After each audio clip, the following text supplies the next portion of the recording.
Welcome to doctor Madhumati's world of biology चॅनलला. आपला हा चॅनल स्पेसिफिकली आपल्या महाराष्ट्रातल्या मराठी स्टुडंट्ससाठी आहे. आज आपण स्टडी करणारे एक चॅप्टर NCERT मधलं ज्याचं नाव आहे लोकोमोशन अँड मूवमेंट. या चॅप्टरमधल्या छोट्या छोट्या ज्या गोष्टी असणार आहे, ज्या हिडन कन्सेप्ट्स आहेत NCERT मधल्या, तर त्या अगदी सिम्पल लँग्वेजमध्ये सिम्पल टर्म्समध्ये आपण स्टडी करणार आहोत. सो बेटा, बेसिकली हा जो चॅप्टर आहे लोकोमोशन अँड मूवमेंट, या चॅप्टरमध्ये दिलेलं काय आहे. सगळ्यात पहिली गोष्ट एक लक्षात घ्या बेटा, ह्या चॅप्टरमुळे एक गोष्ट तर आहे की इथे ना स्पेसिफिकली आपल्याला एक डॉक्टरची फिलिंग येणार आहे. डॉक्टरची फिलिंग काय येते तर ते सांगते.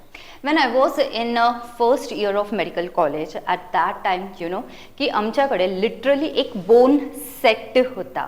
लक्षात घ्या, काय होतं आमच्याकडे, एक लिटरली एक बोन सेट. माझ्याकडे तर एक छोटीशी एक सुटकेस होती आणि तिच्यामध्ये बोन सेट होता.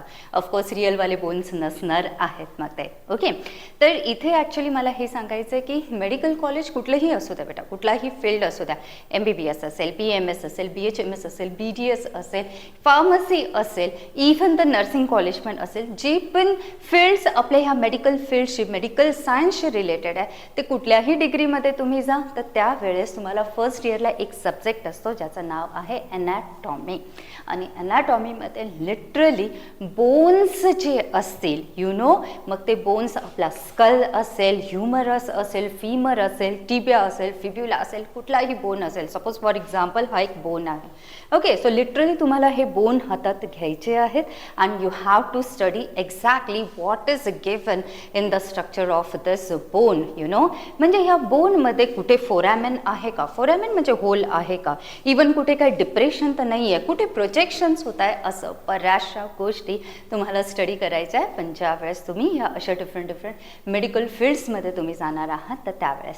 सो आता हा जो चॅप्टर आहे बेसिकली लोकोमोशन अँड मूवमेंट आपल्याला 11th तर 11th खूप जास्त डीपली जे आहे तर बोन्सशी रिलेटेड NCERT तर बिलकुल पण दिलेलं नाही आहे. पण हा महाराष्ट्रातली आपली जी स्टेट बोर्डची बुक आहे तिच्यामध्ये मात्र बोन्सशी रिलेटेड भरभरून दिलेलं आहे ते. Okay, so let's start. बेटा, सगळ्यात पहिले तर एक गोष्ट लक्षात घ्या की हा जो चॅप्टर आहे लोकोमोशन अँड मूवमेंट, या चॅप्टरला आपण सगळ्यात पहिले 2 पार्ट्समध्ये डिवाइड करू. ठीक आहे, तर 2 पार्ट्स कुठले कुठले असणार आहे. फर्स्ट पार्ट असेल बेटा that will be related with the muscles. Okay, muscles. And second part it will be related with the bones. So पूर्ण चॅप्टरला 2 पार्ट्समध्ये झाले, बोन्स अँड मसल्स आहेत. आज आपण स्टडी करू सगळ्यात पहिले related with the bones. Okay, so let's start. So here you can see what is this? Bolo, what is this? So this will be what exactly? It is the skeleton. It is what? Human skeleton. So here you can see how is it? What beta? आपण सगळे आतमधून असेच आहोत.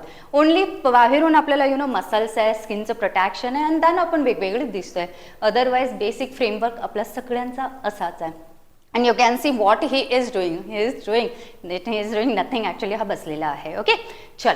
So here बेटा, इथे तुम्ही बघू शकता ज्या वेळेस आपण हा अख्खा जो आहे this what it is, this is the skeleton. Okay, made up of what, bones and cartilages. सगळ्यात पहिला पॉईंट लक्षात घ्यायचा आहे that this is what the skeleton in NEET. Actually NCERTचा स्पेसिफिक पॉईंट आहे बेटा की ह्युमन स्केलेटनमध्ये मॅक्झिमम बोन्स असतील and few cartilages will be there. लक्षात आलेलं आहे, maximum bones and few cartilages असते.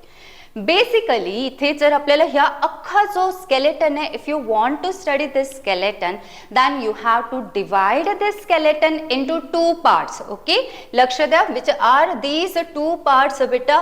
The first one it will be the axial skeleton. सगळ्यात पहिले एकदम सिंपल आहे बेटा.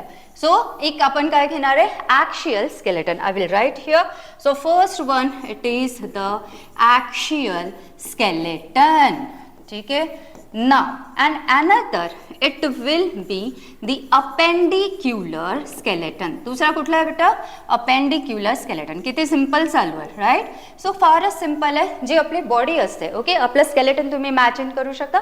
आपल्या स्केलेटनमध्ये जे बोन्स आपल्या सेंटरमध्ये येणार आहे, हू will come in centres, so first it will be what बेटा, the skull.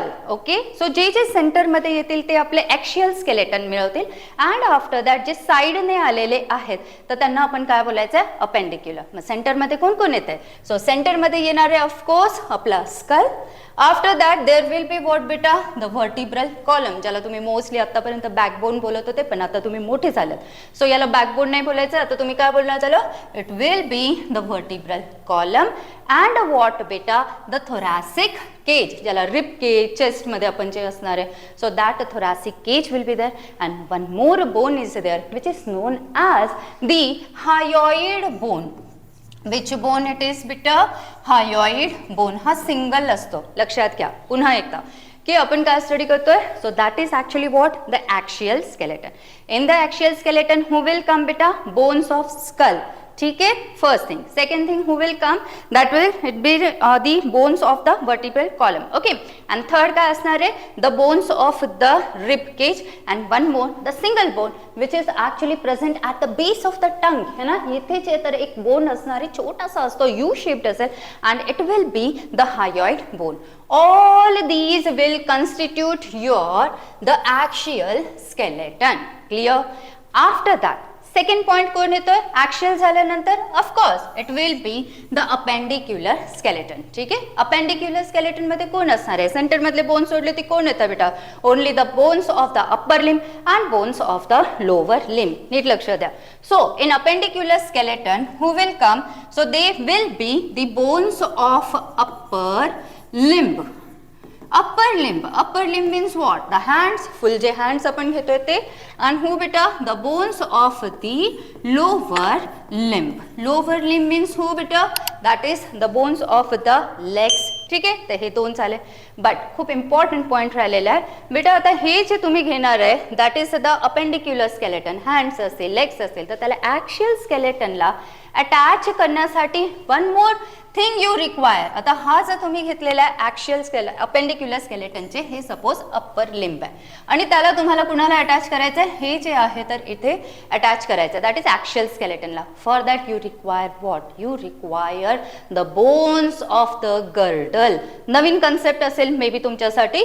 So what I want to say here, the new word, it is what is girdle. ठीक आहे, लक्षात घ्या. गर्डल, गर्डलचे बोन्स काय असतात, गर्डल काय असणार, गर्डल इट मीन्स बेटा, these are those bones who will attach the appendicular skeleton with the axial skeleton. Clear? याच्यामध्ये जे गर्डल, आता हे गर्डलमध्ये पण टू पार्ट्स येणार. First part it will be what, it will be the pectoral girdle. ठीक आहे, pectoral. And दुसरा it will be the pelvic girdle. एक कुठला घ्यायचा आहे, पेक्टोरल. दुसरा कुठला घ्यायचा आहे, पेल्विक. व्हेरी इझी, नेहमी लक्षात ठेवायचा. पेक्टोरल वर्ड आला, it means it is related with chest. Pectoral girdle कशाशी रिलेटेड आहे, चेस्टशी रिलेटेड आहे. सो इथून तुम्हाला लक्षात येत असेल बेटा की पेक्टोरल गर्डलचे जे बोन्स असतील, so what they will do, they will attach the upper limb with the axis. Okay, axial स्केलेटनशी अप्पर लिम्बला अटॅच करतील, तर त्यांना बोलायचं पेक्टोरल गर्डल. आणि जे बोन्स, इथे हिप बोन्स दिसतात आहे बेटा तुम्हाला, so heap bones they will constitute the pelvic girdle. Because heap bones काय करणार आहे, आपले जे legs, that is the lower limb आहे, लोअर लिम्बचे जे लेग्स बोन्स असतील तर त्यांना ॲक्शियल स्केलेटनशी अटॅच करायचं आहे. So that will be what बेटा, that will be the pelvic girdle.